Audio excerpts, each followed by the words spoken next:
Ang dengue ay isang uri ng mosquito-borne infection. Mas mataas ang incidence nito sa mga tropical countries gaya ng Pilipinas. Ito ay naisasali sa pamamagitan ng kagat ng infected mosquito na kung tawagin natin ay Aedes aegypti. Dahil sa taas ng fatality rate, lalo na sa mga kabataan, ito ay kinatatakutan sa mga bansang apektado ng dengue.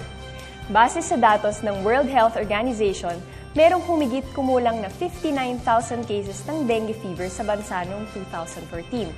Layo ng kagawaran ng kalusugan na mas mapababa pa ang bilang na ito. Kaya tumutok lang dahil ilang mga katanungan tungkol sa sakit na ito, bibigyang kasagutan sa ilang saglit lamang. Ako po si Dr. Lindo Lisoy. Makakasama ninyo sa unang pagkakataon at sa mga susunod pang mga episode upang talakayin ang mahalagang impormasyon na magbibigay sa inyo ng hindi lamang kalakasang pangkatawan, kundi kalakasang pangkaisipan. Magandang gabi sa iyo, Johnny. Magandang gabi, Dr. Lindon, at isang karangalan naman po kayong makasama ngayon at sa susunod pang mga episodes. Ako naman po ang inyong athlete nurse, Janice Lagman. Kaya tara na! Simulan na? Kumonsulta na! Dahil dito laging The Doctor is in.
Talakayin naman natin ang ilang impormasyon tungkol sa dengue fever at ang Dengue Awareness Month. At walang ibang makakasagot dyan kundi ang ating host, si Dr. Lindon Lisoy. So, Doctor, ano po ba ang, pag nakagat ka ba ng lamok, yung incubation period niya is kaagad na yun? Hindi naman, umaabot siya ng 2 to 7 days na dapat lumitaw siya, yung sintomas within this time frame, para sabihin natin o pagsuspetsahan natin na baka may dengue siya. Ano po ba yung symptoms niya? Ang malawak ang sintomas ito kasi nag-umpisa ito na parang trangkaso lang. Nilalagnat, masama ang pakiramdam, masakit ang mga kasukasuan. Oo, parang trangkaso lang. Minsan iba binabaliwala. Oo nga po. Hindi rin lahat ng pasyente nagkakaroon ng pagdurugo o rashes, kaya talaga minsan nami-miss out nila na... Minsan sa late pa yung pagdurugo. Right.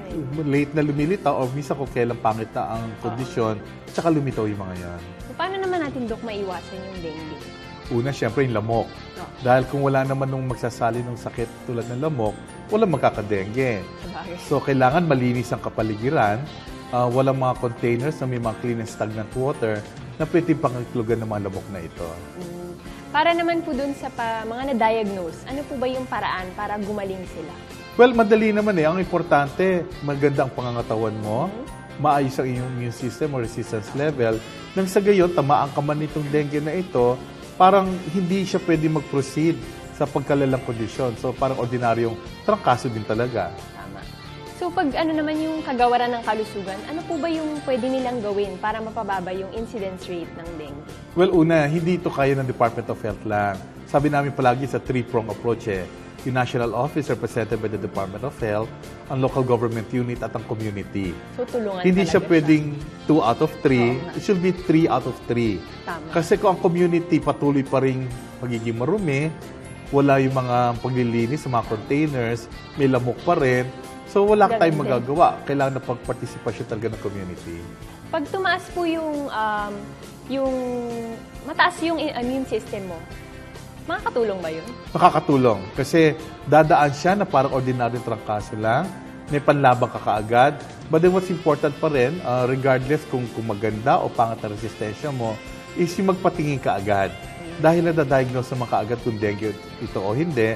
At para mapayuhan ka din ng mga health workers natin kung ano mga dapat mong gawin. So, dapat talaga conscious tayo sa health na. Importante yung pagiging conscious natin sa health kasi minsan kung kailang malala na yung kondisyon tsaka magpapatingin, wala na tayong magagawa.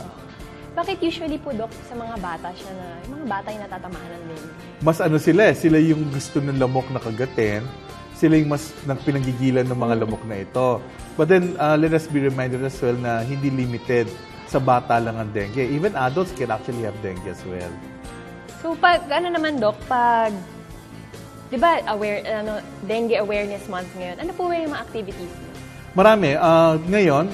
Ngayong June, kasabay din na sineselebrate natin na observe ang ASEAN Dengue Day. Meaning, ang bawat ASEAN member states o countries ay sabay-sabay na magdaraos sa mga activities ng tungkol sa dengue. Pinili natin ng June kasi ito yung pagpasok ng tag-ulan. So, ito yung tinataas natin ang awareness, mag-iikot tayo, magkaano sa mga komunidad, nang sa gayon ay alam nila mga dapat nilang gawin.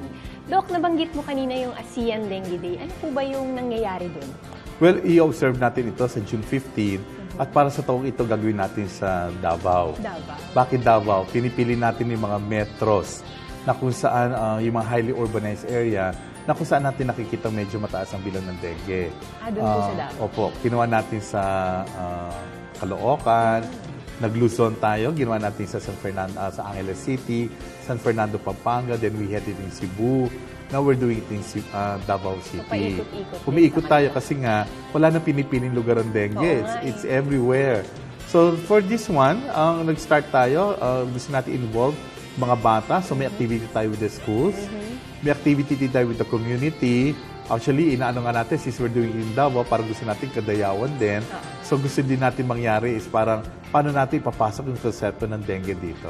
Para masaya din naman. Kailangan din para pag maengganyo silang dumating, mag-participate. So then, pag marami na, tsaka natin papasok yung konsepto ng dengue. Tama. Doc, may mga may nagtatanong iba kung may vaccine daw ba yung dengue? Well, we're optimistic. Sana bago matapos ang taon na ito, kasi Magkaroon. kasalukuyan ang pinoproseso naman yung pagpaparehistro.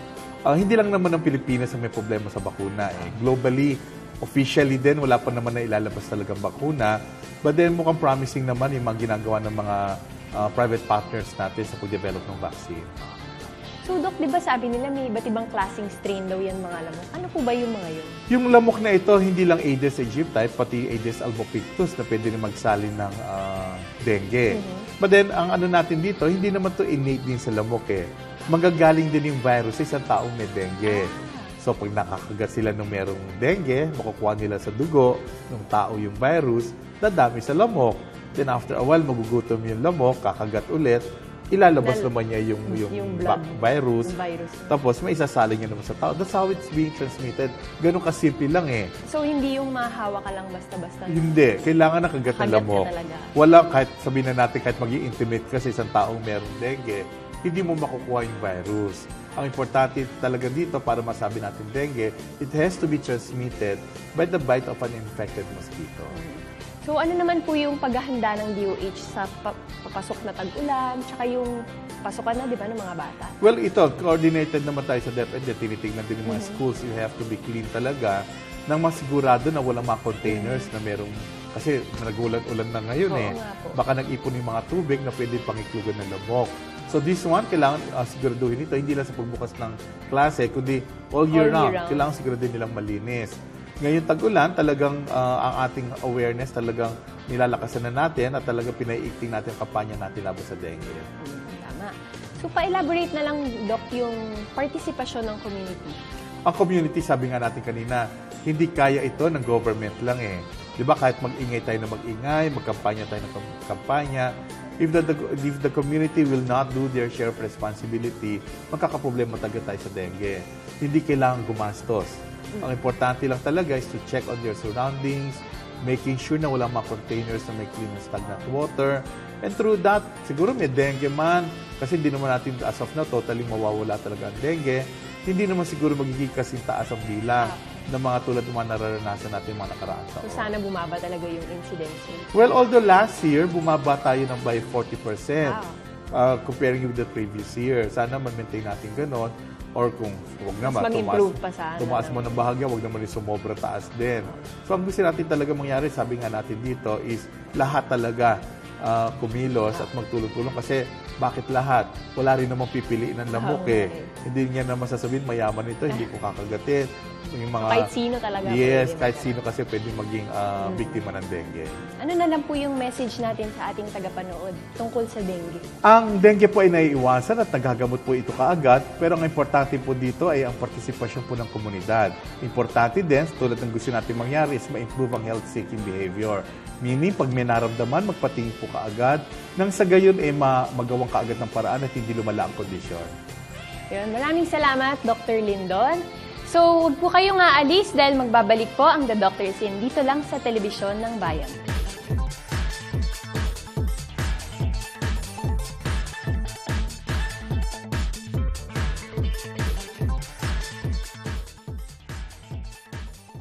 Mister at Mrs. Uy, magkaka-baby. Tanong at alinlangan, siguro ay marami. Kaya, pa-check up agad sa unang 3 buwan. Kailangan, Mrs. Ayusin na dito. Panganganak, saan at paano. Mister at Mrs. Mas happy si baby pag healthy ang kanyang mommy. Hintayin namin kayo! Tandaan, pag healthy ang buntis, happy ang baby. Pa-check up agad sa health center sa unang 3 buwan ng pagbubuntis.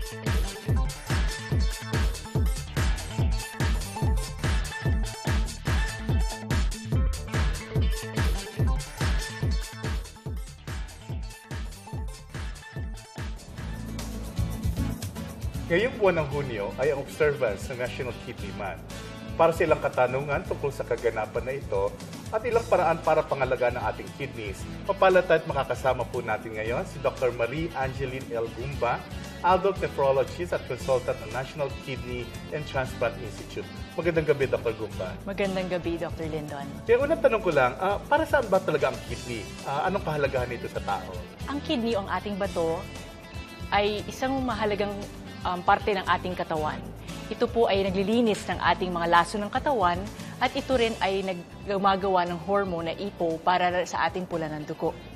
Ito rin ay importante para sa ating buto, nire-regulate ang calcium at phosphorus ng ating katawan. So kung naglilinis siya ng ating katawan, so pag nasira po ang kidneys, ano epekto nito sa katawan natin? Okay, ang pag nasira ang ating kidneys, ito po ay magkakaroon tayo, ang pasyente ay hindi malalabas ang laso ng katawan, tuloy, itong pasyente mararamdaman na parang pwede siyang magsuka o manghina, tapos hindi na malalabas ang labis na tubig ng ating katawan. Pwede ang pasyente magkaroon ng manas at mahirapan po siyang maglakad. Yes, palagi natin narinig yung salitang dialysis. Para saan po ba ang dialysis? Ang dialysis po ay para sa mga pasyenteng tuluyan na nasira ang kidneys nila.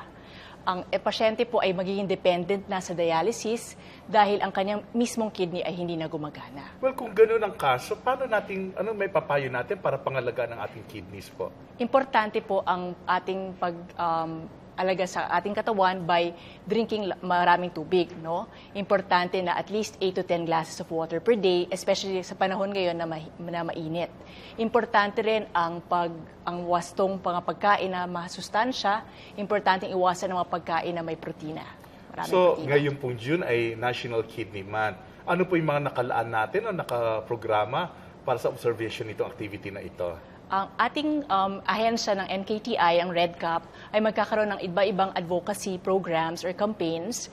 Kami po ay pupunta sa iba't ibang bansa, iba't ibang lugar, katulad ng Dagupan, Pasig, at iba pang mga ahensya ng gobyerno tulad ng MMDA for some lay forums and campaigns. So simultaneous ito ng iba-ibang lugar dito sa bansa natin? Isa pa, meron po ang NKTI maglalagay po ng free na kidney check that will be every Friday of the month of June for the first 100 patients po. Libre po ito? Libre po ito. So ano yung mga pwedeng i-check dito sa kanila pagpunta? I-check po sa kanila yung mga kanyang creatinine, lalo na ang kanyang CBC urinalysis. So marami pong laboratories na ibibigay na libre para sa mga pasyente po natin. Pwede pong walk-in? Pwedeng walk-in. So that's the first 100 patients po, every Friday po. So first 100. Yes, so first 100. At what time will they start para alam nila kung ano oras sila magpapalista? Preferably siguro alas 6 ng umaga, mas maganda po na mag-line up na po sila. So saang parte po ng NKTI sila maaaring pumunta? Pupunta po sila sa NKTI laboratory that will be at the main building of NKTI, National Kidney and Transplant Institute. Pwede na sila magtanong at may makikita silang booth doon. Yes po. So bilang pangwakas po, ano po maipapayo natin sa ating mga kababayan kung paano nila dapat pangalagaan ang kanilang kidney at hindi tayo humantong sa mga ibang problema pa? Okay. Importante po ang ating bato. Sabi ko nga kanina, marami pong ginagawa para sa ating katawan. Kaya importante po na magpa-urinalysis po tayo para every year para ma-check ang ating kidneys. Thank you for joining us tonight, Dr. Mary Angeline Gumba. Marami na po tayong napag-usapan, kaya huwag kayong aalis dahil magbabalik ang The Doctor is In dito lamang sa telebisyon ng Bayan.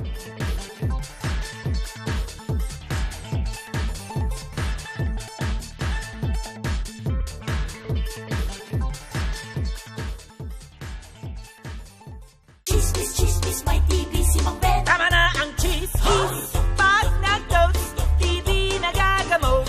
Anim na buwang gamutan, tutok sa pag-inom. At healthy lifestyle, ipailan.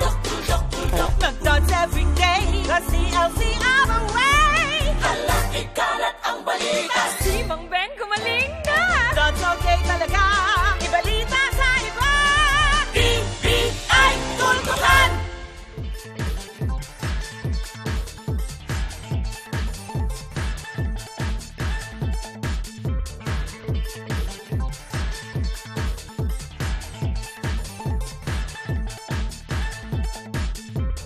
Welcome back to The Doctor is In.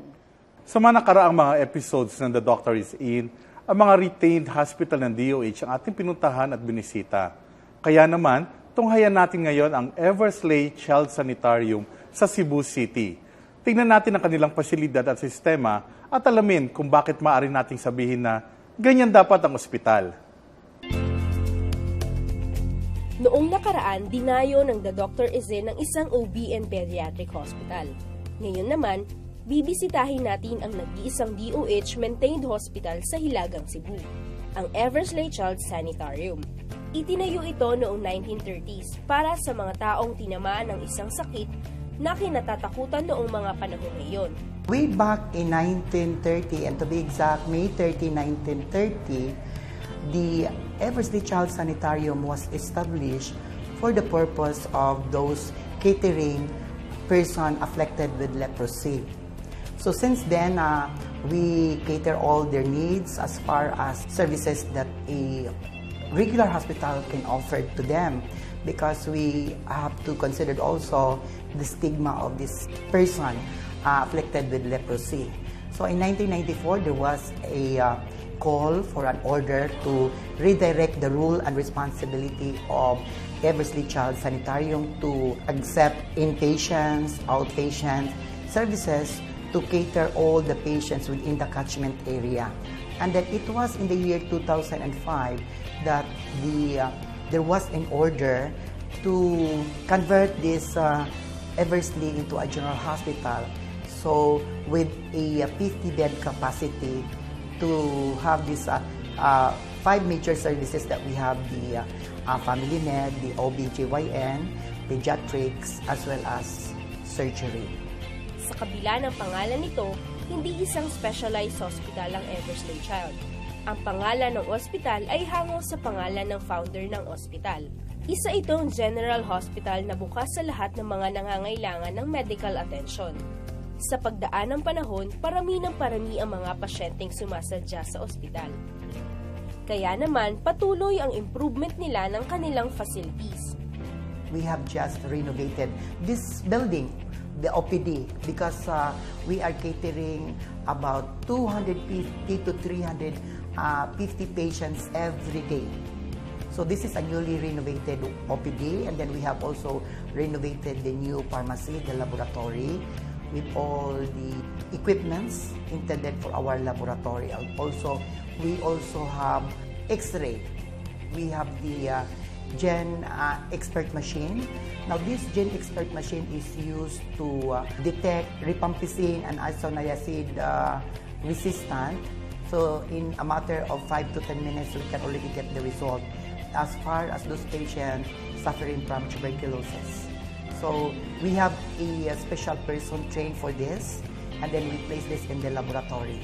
As far as those equipments that we have, the laboratory, these are the only things that is still in place in our hospital.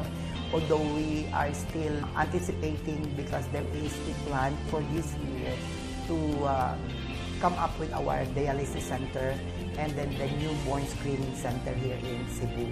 The Eversley is being licensed to operate 500 plus the 50-bed capacity as general hospital.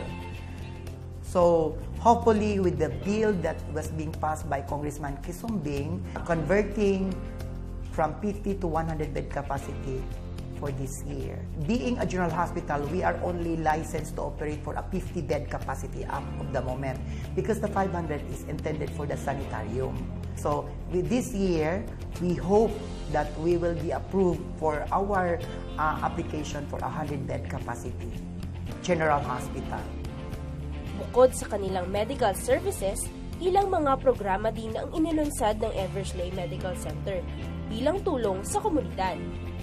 Management on multi-drug therapy for tuberculosis. And then we also have Cebu Treatment Rehabilitation Center for Women. A month ago, we launched the new program, the PYP, the Program for Young Parents. So we already have here at Eversley. And then during that time, in fact, when we launched that one, we invited the neighboring barangays together with the respective leaders, and then to witness so that there will be proper coordination among these pregnant young women. And then aside from that, we also have the Animal Bite Treatment Center here at Eversley. We are still anticipating new programs, the family planning, and then of course the expanded program on immunization. That is also one that we made busy all ourselves. Aside from the newborn screening, that our newborn screening we were even been recognized. At syempre, patunay din sa kanilang achievements at milestones ang ilang parangal at pagkilala na kanilang natanggap. As of 2014, our accomplishment with regards to this customer satisfaction survey, for the year 2014, we got 98%. And for this year, from January to March 2015, we were able to accomplish 100% customer satisfaction survey. And it is a documented data. First, we received the Red Orchid. So that is for the anti-smoking advocacy. And then aside from that, we also received an Achievers Award for the newborn screening program. And then the Outstanding Award for the Mix-Up TB Dots program of the Department of Health, both the public and the private hospital. So that award was given to us from 2011 up to the present. We are the first in Visayas and Mindanao to have that ISO certification. Patuloy pa rin ang serbisyo ng Eversley Child sa kanilang nasasakupan. Kasabay nito ang patuloy na improvement ng kanilang mga pasilidad para mas mapaganda ang kanilang paglilingkod. Kaya naman maaari nating sabihin na ganyan dapat ang ospital.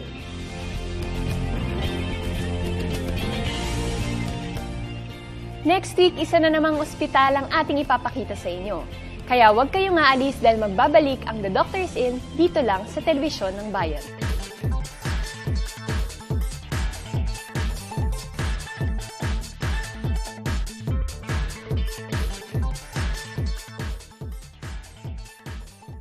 Mr. at Mrs. Uy, magkaka-baby. Tanong at alinlangan, siguro ay marami. Kaya, pa-check up agad sa unang 3 buwan. Kailangan, Mrs. Ayusin na dito. Panganganak saan at paano. Mr. at Mrs. Mas happy si baby pag healthy ang kanyang mommy. Hintayin namin kayo! Tandaan, pag healthy ang buntis, happy ang baby. Pa-check up agad sa health center sa unang 3 buwan ng pagbubuntis.